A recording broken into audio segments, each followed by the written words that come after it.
Episode 1. Initiation. RYT. Loyalty.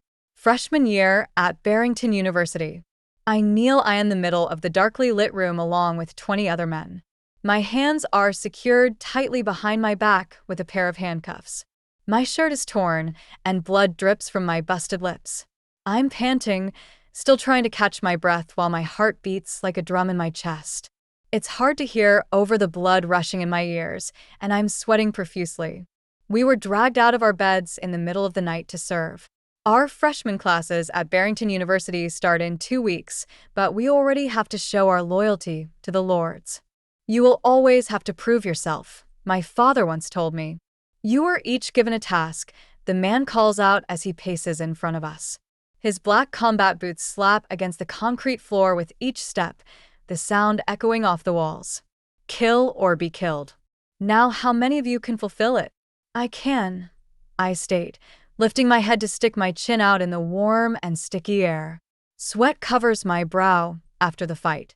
It's rigged. You're supposed to lose. The point is to wear you down.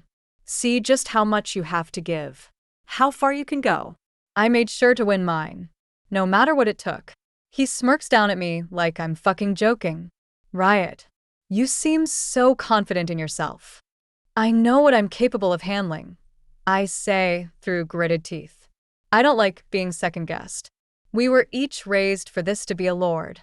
Wealth got us here. Yet our determination will separate us by the time it's over. The man looks at the guy on my left and nods.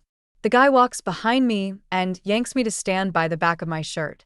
He undoes the cuffs, and I rip the shredded material up and over my head before dropping my hands to my sides when what I really want to do is rub my sore wrists.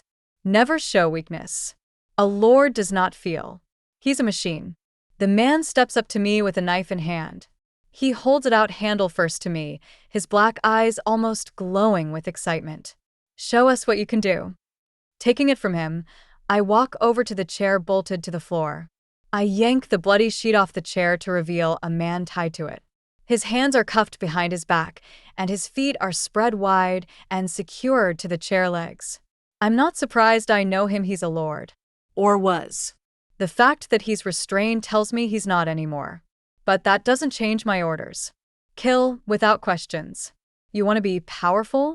Then you realize you are a threat to those who want your position. In order to succeed, you don't have to be stronger, just deadlier. The man shakes his head, his brown eyes pleading with me to spare his life. Multiple layers of duct tape are placed over his mouth. Those who spill secrets will be silenced. He thrashes in his chair. Walking behind him, I look down at his cuffed wrists. He wears a ring on his right hand. It's a circle with 3 horizontal lines across the middle. It stands for power. Not just anyone would know what it means, but I do. Because I wear the same one. Everyone in this room does. But just because you get one doesn't mean you'll keep it. I reach down and grab his hand. He begins to shout behind the tape as he tries to fight me, but I remove the ring easily and walk back around to stand in front of him. You don't deserve this, I say to him, placing it in my pocket. You betrayed us, your brothers, yourself. The payment for that is death. When he throws his head back and screams into the tape, I press the knife to his neck, right below his jawline. His breathing fills the room, and his body strains, waiting for the first cut. A lord does not show mercy. Blood and tears are what we demand from those who betray us. I press the tip of the knife into his neck, puncturing his skin enough for a thin line of blood to drip from the wound.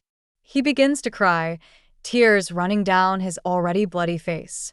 I uphold my duty, for I am a lord. I know no boundaries when it comes to my servitude. I will obey, serve, and dominate. I recite our oath. For my brother, I am a friend. I shall lay my life down for thee, or take it. I stab the knife into his right thigh, forcing a muffled scream from his taped lips before yanking it out, letting the blood soak into his jeans while it drips off the end of the knife onto the concrete floor. For we are what others wish to be. Circling him, I run the tip down his forearm, splitting the skin like I did his neck. We will be held accountable for our actions.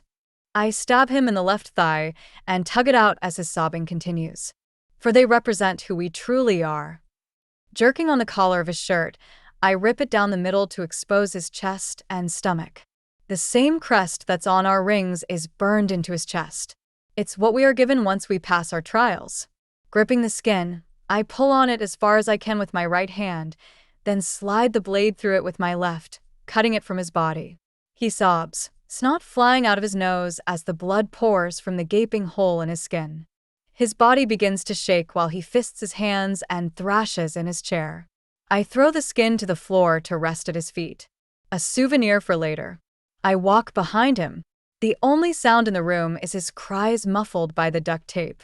I grab his hair, yanking his head back, and force his hips off the chair. His Adam's apple bobs when he swallows. I look down into his tear-filled eyes. And you, my brother, are a traitor. Then I slice the blade across his neck, splitting it wide open. His body goes slack in the chair as the blood pours from the open wound like a waterfall, drenching his clothes instantly. Impressive. The man who handed me the knife begins to clap while silence now fills the room. Walking over to me, I throw the bloody knife up in the air, catching it by the tip of the blade and holding it out to him. He comes to a stop and gives me a devious smile. I knew you'd be one to watch. With that, he takes the knife, then turns and walks away. I stand, still breathing heavily, now covered in not only my blood but a fellow brother's.